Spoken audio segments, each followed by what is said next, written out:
I am 22 female, and I work full-time at a local steakhouse-style restaurant. There's a policy with the employees regarding free food based on the length of your shift, and the other day I was working a double, which meant I got 2 free meals, one at the end of my first shift and one at the end of my second. There are a few things we as employees can't pick for our free meals due to costs, but we still have access to nearly the entire menu. Another part of this policy is that if we pick something, and one of the ingredients required is almost gone, we're allowed to keep our pick and tell the customer that we're sold out of that particular item. This applies to all sides, salads, soups, etc.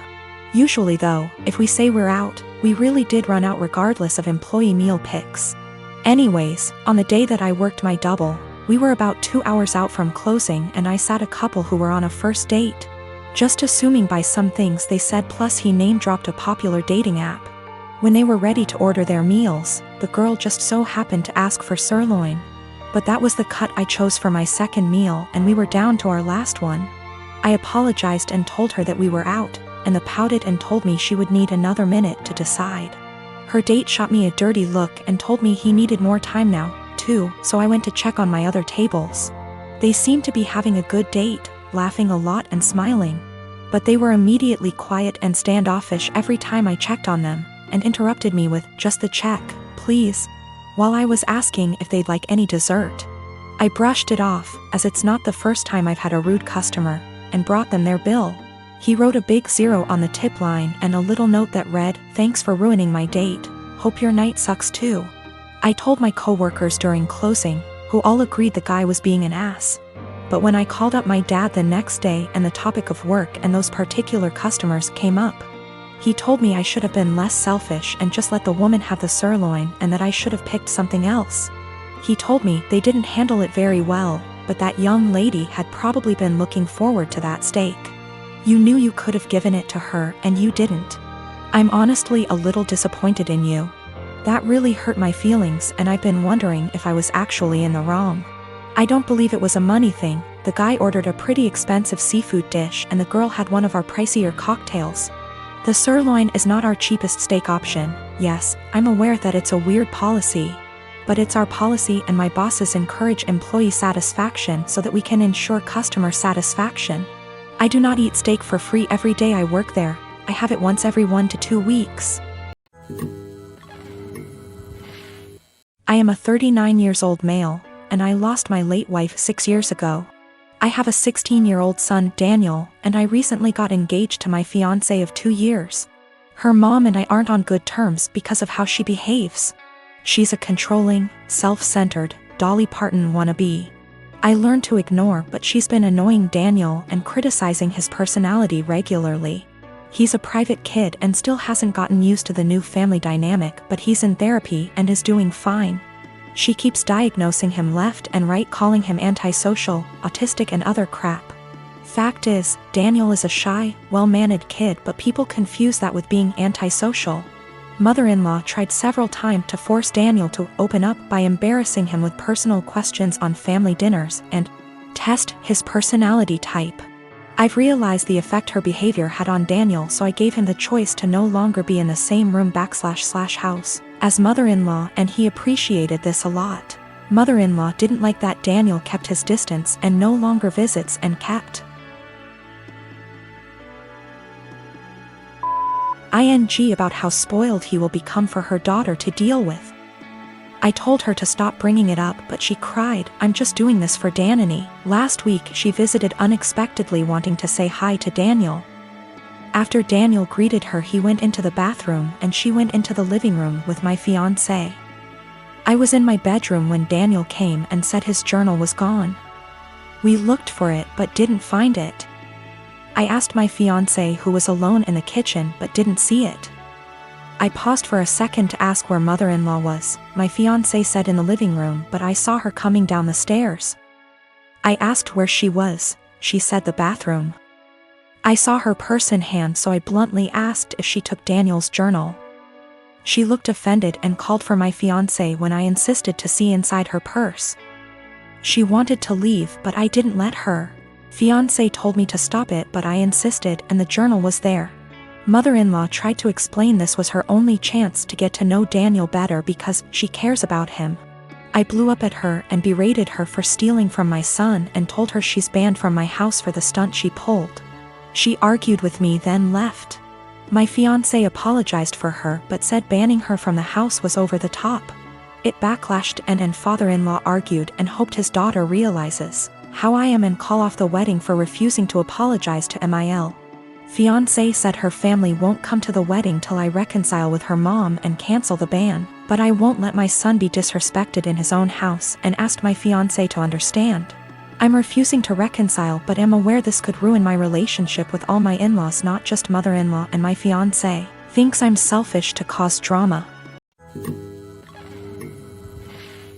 About a week after my post, I planted a wall of blackberries and raspberries at the two sides of my garden facing the driveway, about 30 centimeters from the edge so no overhanging branches.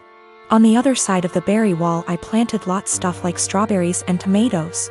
To reach the tomatoes and strawberries from the driveway you have either go through the fruit bushes or walk up to my house. Walk about 2 m along the side of the house and my windows and then walk into my actual garden. Not something you do by mistake. For about 2 weeks it was somewhat quiet but I still found the kids on my driveway every single days. As far as I know they did not enter the garden and I hadn't noticed them walking around my house anymore. So I figured the bushes were working. About 1 week ago berry season started and my bushes are now full of raspberries and there's lots of strawberries as well. The neighbors noticed. First I caught the boys picking and eating raspberries so I told them off and dropped them off at home, told their mom I caught them stealing.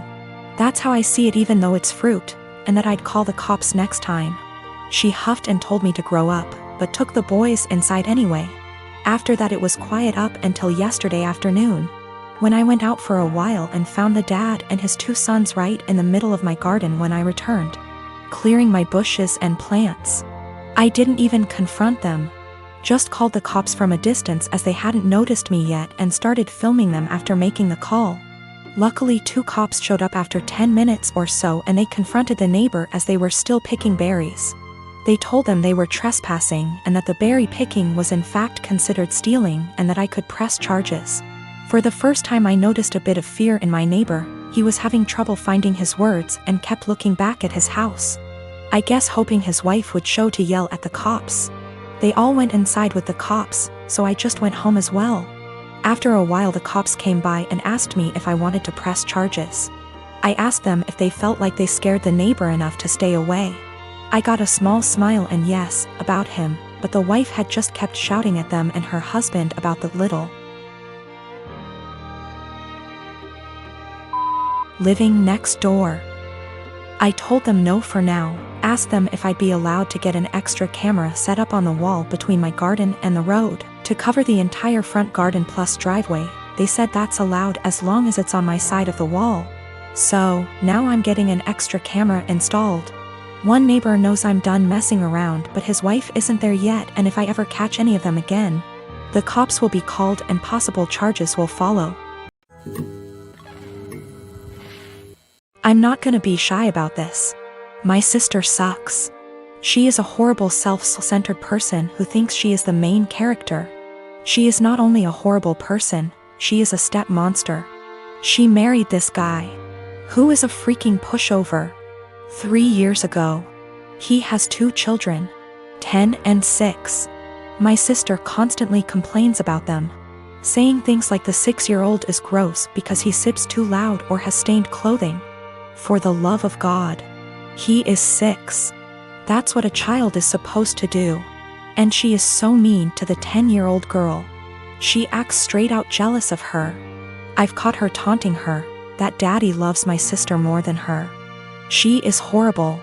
I have straight up called her out after trying to talk to her like a million times. At Christmas she was saying that I'd be nice to have the kids there and I said, why? You hate them? This was when everything was almost over and she had been bragging to her friends that her husband had spent more on her than on daughter. A fight ensued. My parents reprimanded me but my cousins took my side and called her out, noting every moment that they had witnessed her being horrible. Her husband obviously took her side and said that she was a wonderful stepmother and that the kids love her. To which I said that was a lie, as I had consoled them countless times after they were taunted by my sister. They left and we haven't talked since. One day I was running errands and run into my step-nephews who were with their mother. I had never met her. And honestly, she is wonderful. We decided to have some coffee. While the kids were playing, she asked me how her children behaved, etc. I said they were wonderful, and then I just spilled the beans on my sister. How awful she was. What I've heard her say to the kids, the inaction of her ex-husband. By the end she was horrified. She said the kids didn't like her. But she always chucked it up to my sister being the new woman in their father's life. She said the kids never really said anything even when she asked. I then told her I was very concerned for the children, as my sister had straight up told the 10-year-old that it would be better if she disappeared from her father's life. Their mother saw red and asked me if I'd be willing to testify. She said that this was unacceptable and she would be taking their father to court again. I said I would recount the events that I witnessed and could ask my cousins who witnessed a lot too. She was very grateful. I asked my cousins who were all willing to recount the events. Word got around to my parents and by extension my sister, and they have been calling me the biggest asshole on the planet who would betray family on a whim.